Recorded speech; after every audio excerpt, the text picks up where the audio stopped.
شروع کرتا ہوں میں اللہ کے نام سے جو بڑا مہربان نہایت رحم کرنے والا ہے۔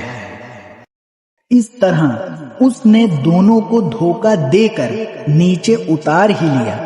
چنانچہ جب دونوں نے اس درخت کا مزہ چکھا تو ان دونوں کی شرم کی جگہیں ایک دوسرے پر کھل گئیں اور وہ جنت کے کچھ پتے جوڑ جوڑ کر اپنے بدن پر چپکانے لگے، اور ان کے پروردگار نے انہیں آواز دی کہ کیا میں نے تم دونوں کو اس درخت سے روکا نہیں تھا، اور تم سے یہ نہیں کہا تھا کہ شیطان تم دونوں کا کھلا دشمن ہے؟ دونوں بول اٹھے کہ اے ہمارے پروردگار، ہم اپنی جانوں پر ظلم کر گزرے ہیں، اور اگر آپ نے ہمیں معاف نہ فرمایا اور ہم پر رحم نہ کیا تو یقیناً ہم نامراد لوگوں میں شامل ہو جائیں گے۔ اللہ نے آدم، ان کی بیوی اور ابلیس سے فرمایا، اب تم سب یہاں سے اتر جاؤ، تم ایک دوسرے کے دشمن ہو گئے، اور تمہارے لیے ایک مدت تک زمین میں ٹھہرنا اور کسی قدر فائدہ اٹھانا طے کر دیا گیا ہے۔ فرمایا کہ اسی زمین میں تم جیو گے اور اسی میں تمہیں موت آئے گی اور اسی سے تمہیں دوبارہ زندہ کر کے نکالا جائے گا۔ اے آدم کے بیٹوں اور بیٹیوں، ہم نے تمہارے لیے لباس نازل کیا ہے جو تمہارے جسم کے ان حصوں کو چھپا سکے جن کا کھولنا برا ہے، اور جو خوشنمائی کا ذریعہ بھی ہے، اور تقوی کا جو لباس ہے وہ سب سے بہتر ہے۔ یہ سب اللہ کی نشانیوں کا حصہ ہے جن کا مقصد یہ ہے کہ لوگ سبق حاصل کریں۔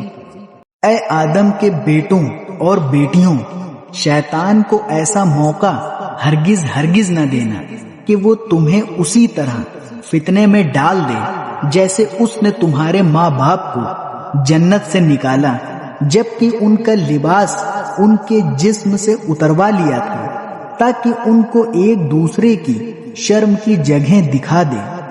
وہ اور اس کے لوگ تمہیں وہاں سے دیکھتے ہیں جہاں سے تم انہیں نہیں دیکھ سکتے۔ ان شیطانوں کو ہم نے انہی کا دوست بنا دیا ہے جو ایمان نہیں لاتے۔ اور جب یہ کافر لوگ کوئی بے حیائی کا کام کرتے ہیں تو کہتے ہیں کہ ہم نے اپنے باپ داداؤں کو اسی طریقے پر عمل کرتے پایا ہے اور اللہ نے ہمیں ایسا ہی حکم دیا ہے۔ تم ان سے کہو کہ اللہ بے حیائی کا حکم نہیں دیا کرتا۔ کیا تم وہ باتیں اللہ کے نام لگاتے ہو جن کا تمہیں ذرا علم نہیں؟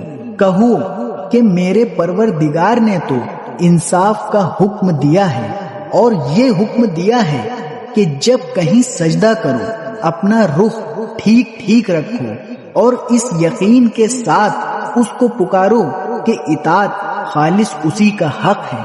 جس طرح اس نے تمہیں ابتدا میں پیدا کیا تھا اسی طرح تم دوبارہ پیدا ہوگے۔ تم میں سے ایک گروہ کو تو اللہ نے ہدایت تک پہنچا دیا ہے، اور ایک گروہ وہ ہے جس پر گمراہی مسلط ہو گئی ہے، کیونکہ ان لوگوں نے اللہ کے بجائے شیطانوں کو دوست بنا لیا ہے اور سمجھ یہ رہے ہیں کہ وہ سیدھے راستے پر ہیں۔ اے آدم کے بیٹوں اور بیٹیوں، جب کبھی مسجد میں آؤ تو اپنی خوشنمائی کا سامان یعنی لباس جسم پر لے کر آؤ، اور کھاؤ اور پیو اور فضول خرچی مت کرو۔ یاد رکھو کہ اللہ فضول خرچ کرنے والوں کو پسند نہیں کرتا۔